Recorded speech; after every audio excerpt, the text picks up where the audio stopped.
Law and Mediaite. Law and Mediaite. There is a legal or law point of view in what's happening in the news. 5 devices in the building that sends its people.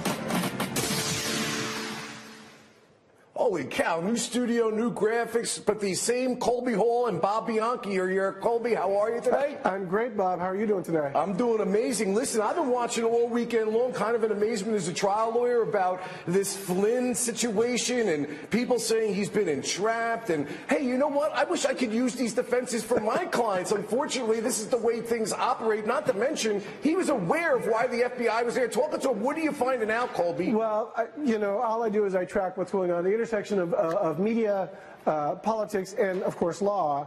And, it was a rainy weekend in D.C., and that means one thing. The president was not out playing golf. He was tweeting.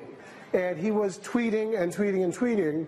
One such tweet we'll show right now. The president, of course, went with his Russian witch hunt hoax again, and he says that it was an insurance policy started by the Democrats who they are, quote, entrapping people for misstatements, lies, or unrelated things that took place many years ago. Nothing to do with collusion, a Democrat scam, says President Trump. Well, there are loyal media outlets that look for President's Twitter feed for their cues, and there's not a better example of that than what we saw this morning on Fox and Friends when Dan Bongino was talking to the Fox and Friends Curvy Couch people, and they had this back and forth. So the FBI, the day before they interview Flynn, for what? A Logan Act violation? That's not even serious. It's never been successfully charged in the history of the United States. It's not even unconstitutional. Leaked to the Post the day before there was nothing illicit. Why were you interviewing Mike Flynn at all? What is the Logan Act? The Logan Act's working with the enemy. Did Jane Fonda get that? We saw video of her with the enemy. So, I mean, you got to be kidding. You're going after for this reason. The other thing to keep in mind is we're getting more details about why the FBI felt as though the Lieutenant Colonel Michael Flynn might not have been lying. It's because he walked in, he shook their hands, he felt like one of the guys, he offered them a tour of the White House. He sat down there. They thought they were just talking among two buddies, and they used that to his advantage. They said he had learned to believe the lies he was telling. Really, what a huge leap that is. He was convincing in the lies because he believed the lies he was telling. Yeah, Colby, I mean, this is a situation, so our audience understands this, where they knew he was lying ultimately because they had intercepts. And what this was on the day the Obama administration issued sanctions for interference with the 2016 election against Russia, is him making calls to the Russian government telling them basically don't worry about it, which is interfering with the Obama administration's ability to do its work, no? Well, that's exactly right. And, all of that aside, all of that interference aside, there's one very important person who thinks that Michael Flynn lied, and that's Michael Flynn.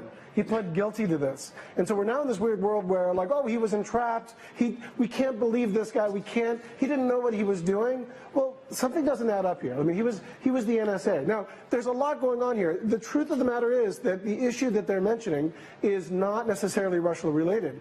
What the Logan Act that they're referencing, he had received money to sort of lobby on behalf of the country of Turkey, and he did not reveal that. You can't have the guy that's running the NSA be advising the president and not be revealing to the government, to his own nation, that he's getting money on the side for Turkey. So it's a tough situation, but it's fascinating media scenario. And Colby, based on the information that they were getting, am I wrong? Do I not remember that Sally Yates went to the president to say you got a problem with Flynn? I'll go one step further. That his transition team person at the time, Chris Christie, said the same thing, if I recall. No, that's exactly right. In fact, I wrote a piece in Mediaite where I referenced the very same Sally Yates thing, who she was deputy AG at the time, and she's been pushed aside, or she resigned.